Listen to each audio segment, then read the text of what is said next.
Magandang araw mga kakotsero. Ito na naman po ang inyong lingkod na si Jigs na magbibigay sa inyo ng giya ngayong araw na linggo. Ngayon po meron po tayong 10 well balanced races at halos lahat po ng karera ay may premyo. Kung kayo nangungursunado ng mga dihado, piliin nyo na po. Uulitin ko po, itong aking giya ay purely review and analysis ko lamang at walang halong information. Simulan na po natin. Race number 1, dito po magsisimula ang first winner take all, no? Pilracom rating based handicap system race class 5 17 to 41 split. Ang distansya po ay 1400 meters. Meron po tayong 12 entries. First choice ko po yung bagong babang numero 11 Streisand, no? Ito gamay po ni Jackie GL Ciego Jr. yan, si Streisand. At nagpopreba po yan ng 1.27 hanggang 1.28 sa 1400 meters. Kung titingnan natin, ito ang may best time po dito. At possible na siya ay ito pwedeng mauna, pwedeng isunod, no? Second choice ko po yung bagong baba rin po ng grupo, numero 2 Bali Bell sakay ni MB Pilapil. Ito ay mababa na po sa lapan, isang diremating kabayo at angkop ang distansya. Kung magsasama po ako ng pandiado, gumanda lang po ang labas sa aparato. Numero 6 Advance Party, baka mapabayaan sa unahan, magpigilan sila Streisand at pabayaan, pwedeng may tsamba po yan. Magandang pandiado sakay ni Jackie Noel Lunar, no? Kaya dito sa race number 1, ang pili ko po, doon ako sa numero 11, Streisand. Panigundo ko naman po, numero 2, Bali Bell. At isasama ko pong pandiado, numero 6, Advance Party. Sa race number 2, the 2026 Pilracom Classic Cup Group 1, no? Distansya po rito ay 1800 meters, no? At dito may 5 kalahok. It's a rematch between Beyabel and Don Julio, PJC. Don Julio nanalo nung nakaraan na malaking karera, Beyabel. Magandang laban ito at parehas mabilis na kabayo, no?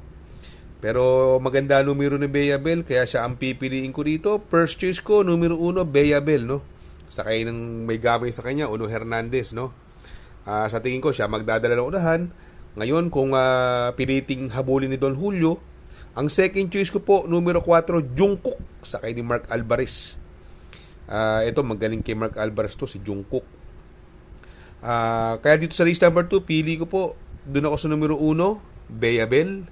Panigundo ko naman po, numero 4, Jungkook. Sa race number 3, dito po magsisimula ang pick 5, no? MMTCI Tanawan City 25th Cityhood Anniversary Stakes. Congressman Attorney King Colliantes, no? Sponsored, no? Distance is a mile or 1,600 meters. Meron po tayong 12 kalahok, no? First choice ko po rito yung diremating kabayong numero 11 Baobab, no? Itong si Baobab, last run po nito, nasigundo po to, tinalo na niya sa datingan si Tis Damun, no? Kung saan nanalo si Miss Ocala. Isang diremating kabayo at angkop po ang distansya, no? Ang pwedeng magdala ng unahan yung Chancelus, Bubu, no? Yan po yung mga dibanderang kabayo at si Lucky Gem, no? Kung sakaling magkahabulan yun ng tatlo, pero although puro Morales ito, no? Puro Morales po itong tatakbo.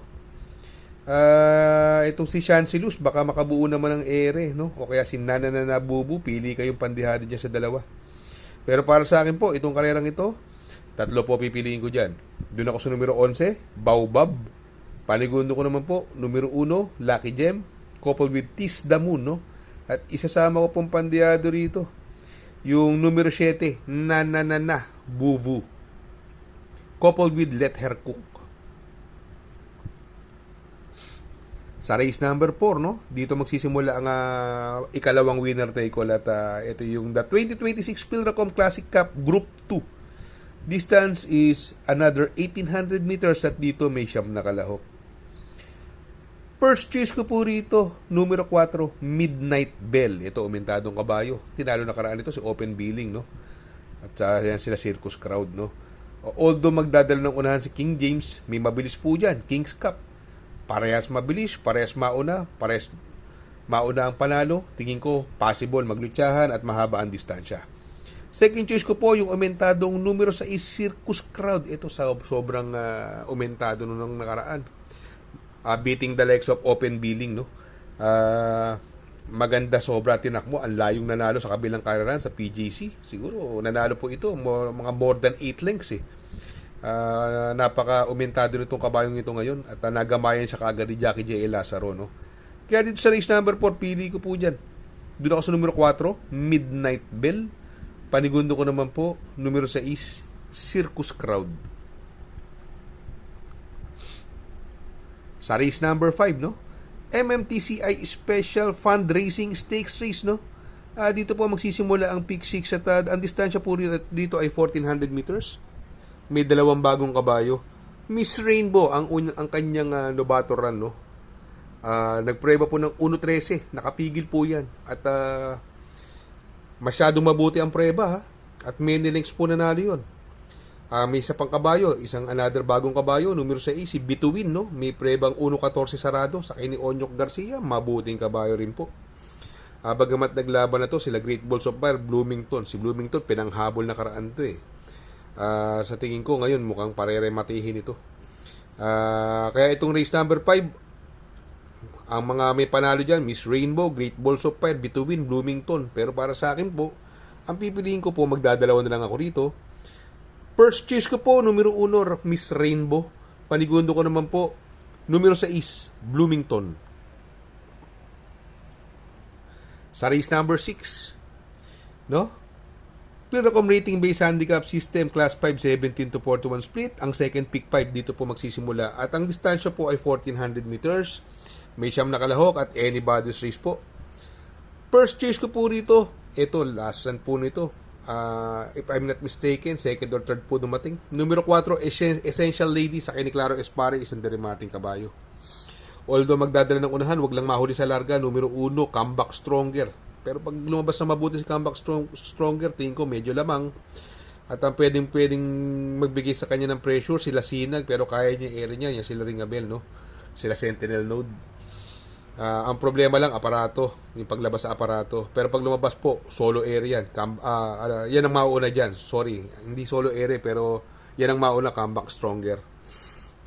Siguro kung magsasama po ako ng pandyado, yung bagong babaring numero 3, National Treasure sa kay ni Jackie CB Dayala, no?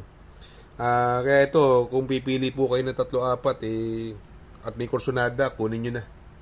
Pero para sa akin po, itong race number 6, no? First choice ko, numero 4, Essential Lady.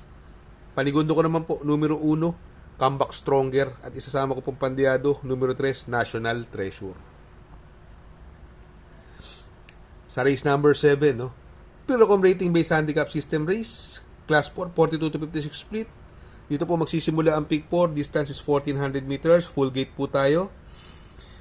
First choice ko po rito, yung nanalo sa maiden na sobrang layo, no? Sa kabilang karerahan, numero 3, Kai, no? 1.24 media. Sa kay ni Jeffrey Sarate, pwedeng mag-umento.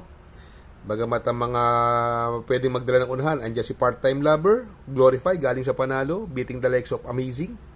At si More Than a Mule, no? Puro Angelic Boom, yung mabibilis na kabayo po yan. Second choice ko po dyan, yung magdadala ng unahan, tingin ko hindi makakaporma si Glorify dito. Numero 12, Part-Time Lover, sa kay ni Jackie R.A. Base. Ito, medyo natapilok lang nakaraan ito eh. Kaya una, biglang parang huminto eh, no? Si Part-Time Lover. Eto, ngayon siya magdadala ng unahan. Kung pe-pressure ni Glorify, pwedeng pareha silang talo. Kung hindi naman, makakabuo naman si Part-Time Lover, no? Siguro kung magsasama po ako ng pandehado, ito maganda ngayon ng numero, nasa labas. At palit hinete, Uno Hernandez, no? Numero 14, Dreaming Always, no? Ito, lumabas ng maganda. Tingin ko, magandang pandehado yan, Dreaming Always.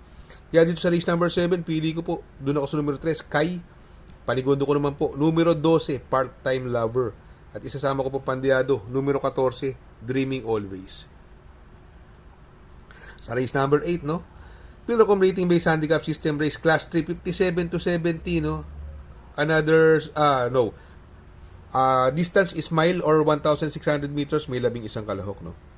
First choice ko po, veterano na sa stakes race, numero 2, Resonance, sa kay ni JT Pabilik, no? Although 57 ang timbang. At tingin ko siya makakaramati rito. Ang daming mabilis. Andiyan si Basket of Gold, Greatest Moment, Perfect Shot, Iridescent, no? Extraordinary. Second choice ko po, ito, nung karera, tingin ko hindi na binigyan ng importansya. Pag nauna naman ito, isang sobrang tapang na kabayo, padihado sa inete. Numero 8, Iridescent, sakay ni Marlon Laloma. Alam naman natin yan, ibang klase yan pag nauna. Siguro kung magsasama ko naman ng pandiado, yung paumento, nakakadalawang sunod na panalo na stake race na to. Numero 5, Greatest Moment, no? Kaya dito sa race number 8, pili ko po. Doon ako sa numero 2, Resonant, Panigundo. Numero 8, Iridescent. At isasama ko pong pandiado, numero 5, Greatest Moment. Sa race number 9, sa penultimate race, no? Pilracom rating based handicap system class 4, 42 to 56 split. Another 1400 meter distance at dito may 7 kalahok. Dito first choice ko po, numero 4, Catalytic, coupled with Mahusayay. Parehas may panalong kabayo. Pabs Cabalejo, Jan Alvin, parehas nag-uumentong hinete. Magdadala ng unahan, pwedeng sige Dreaming Always at si Bian Compare, pwedeng magkalutsahan. Second choice ko po, numero 7, Hakim, no? Sa kay Jomel Storke, gamay niya. Kaya dito sa race number 9, pili ko po. Doon ako sa numero 4, Catalytic, coupled with Mahusayay. Panigundo ko naman po, numero 7, Hakim. Sa race number 10, no? Sa last and final race, Pilracom rating based handicap system race class 5, 17 to 41 split, another 1400 meter distance, may 10 kalahok at another anybody's race.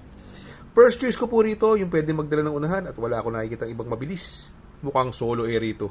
Numero 5, Doña Chichay, no? Sakay ni Jackie Lester de Jesus, no? Ito, pinababala ng grupo. At alam naman natin pag may premyo, ibang klase tinatakbo nito. Doña Chichay, may ulo 26 media.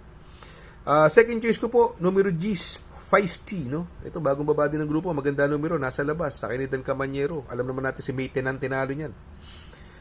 Sa tingin ko, malaki panalo niyan, no? Kung magsasama po ako ng pandiado, yung numero 2, Go G Go, no? Sakay ni Jackie J. Biguera, ito wala pang labas. Pero ngayon, may panalo po yan.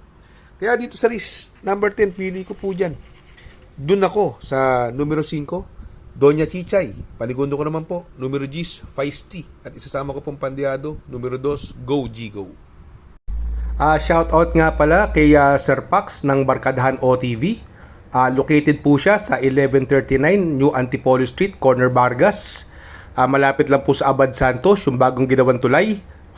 Very convenient and attentive po ang mga tao. Pwede po kayong mag-EV at party while betting on racing.